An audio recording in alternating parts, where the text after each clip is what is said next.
Good morning. My name is Cameron Printer. Today I'm here with Coach Lipton of the men's volleyball team. So, how many years have you been coaching? Too long. I would say well over 25 plus years. So, what was your last school like compared to this one so far?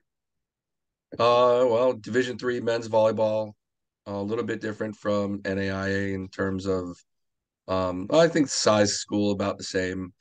Um, Division III men's volleyball doesn't have, athletic scholarship like NAIA does, so it's only academic scholarship.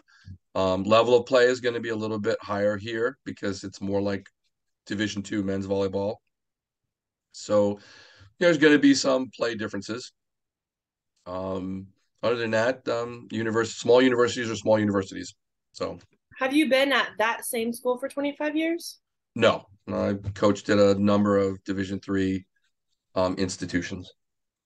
How is the team culture here different than the other schools?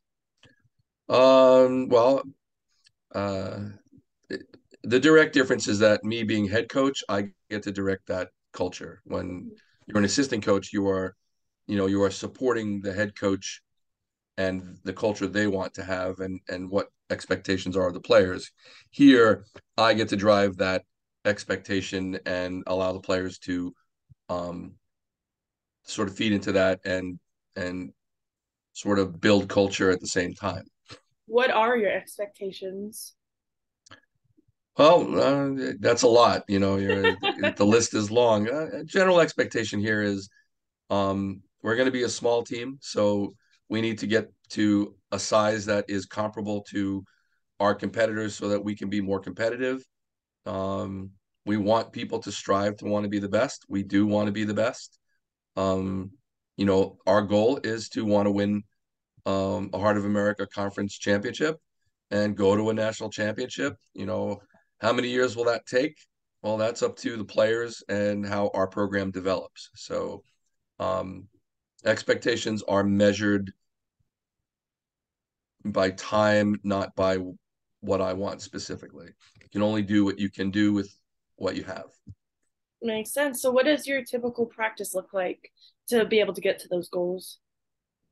Oh, well, still doing a lot of player development, and similar to that we were doing with the women's program, we'll work on skill development, we'll work on tactical development, and then we will scrimmage all of those things to get us to the level that we need to master those skills to be competitive. That really is if you want to go back to the last question, that really is the overarching goal is for us to be competitive, Mm-hmm. and for the players to feel as though they're being competitive. That has to be the number one goal. Mm-hmm. So, what are your strengths as a coach that will be able to help you guys get to that goal? I think I'm a good teacher. I think that I can help people develop those skills that they need. And um, I've always been accused of being able to dumb down the the difficult. Make hard concepts easier.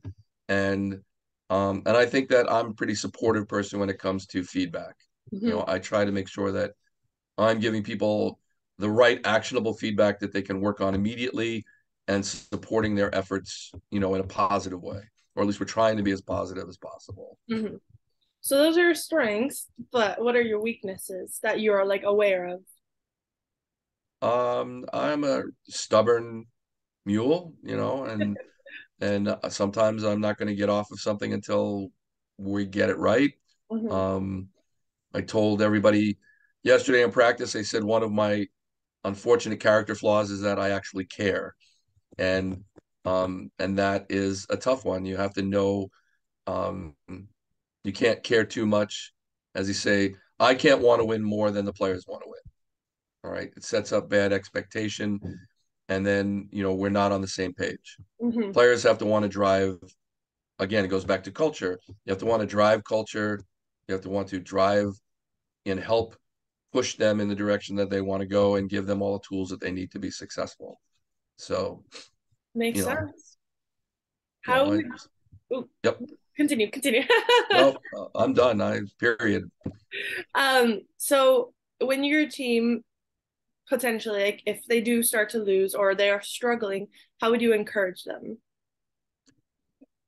Well, again, a coach only has so many ways to impact the game. You have two timeouts, and the luxury of being in the NAI is that we have unlimited substitutions.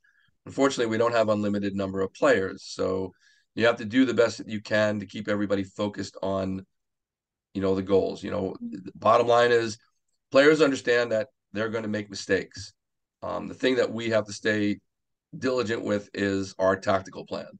We can't give up playing because the other team is slightly maybe better or is overwhelming us at a time. We still have to fight. So bottom line is trying to keep everybody focused on, the goal at hand, Mhm. and stay within ourselves. Are there any, I guess, do you have any other things that you would like to say that about the team or the upcoming season?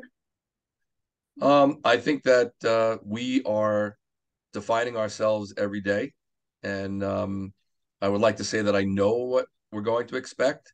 I know that it's going to be a hard road, but we prepared the players for what is to come. And our goal, again, is to be as competitive as we can be and try to enjoy playing volleyball and do the best that we can as we are sort of rebuilding this program or building it to be what we want it to be going forward. That's that is the goal. I mean, there have been plenty of coaches that have been here before me, and it's like when a president takes over after another president. Mhm. You're left with the country the way it was, and regardless of what I want to do, you still have to deal with what the reality is. So when a coach takes over a program, as much as I would like to make changes or I want to do things, I still have to deal with the reality of this is what we have and work with what we have and then build upon it. I think that we have a good base of freshmen, and upperclassmen are on board with what we're trying to do. And all we can do is build on that by recruiting and trying to get the support that the players need to move on to the next stage of our development. So whatever happens this year is going to happen, and we are going to work through. We're going to work through it. You Mhm. know, that's it. You know, Well, definitely, no matter what the outcome is, it's gonna shape the program. So hopefully, it takes a great shape on its way. well, we'll see. Again, I have never in my life. I think I've been pretty lucky as a coach in terms of success. I never promised anybody that I would make them a winner. Mhm. I've I've only promised that I will make them competitive. After that, everything else is gravy. If we're going to win, then it's because the players are leading the charge for that, and I am supporting that effort. And if we're going to lose, and we're going to get beat by a better team, then we're going to go back to work and we're going to try and figure out how we can solve that problem. That is the true way of the warrior, as they say. Other than that, just another day at Culver Stockton, the way I see it. Fair enough. I like how you put that. When is your guys' first home game? We will start our season this weekend away in Kentucky. Oh, And then I think that our first home game will be the first weekend in February. I'm awesome. I think that we are away at Maryville on a Friday, and then we're home, I think, against Missouri Valley on the 4th, February 4th. I Well, think. I'm not looking at my schedule, so I can only guess that. So that would be it. I think it's February 4th is the first home game. well, hopefully everyone packs the stands for the new season and that you have a good upbringing and everyone is excited and it goes really well.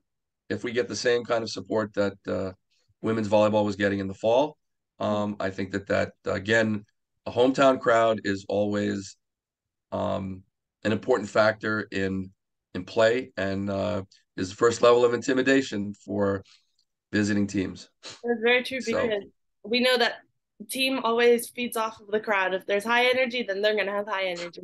exactly. So that's what we hope for. Awesome. Well, thank you for joining me.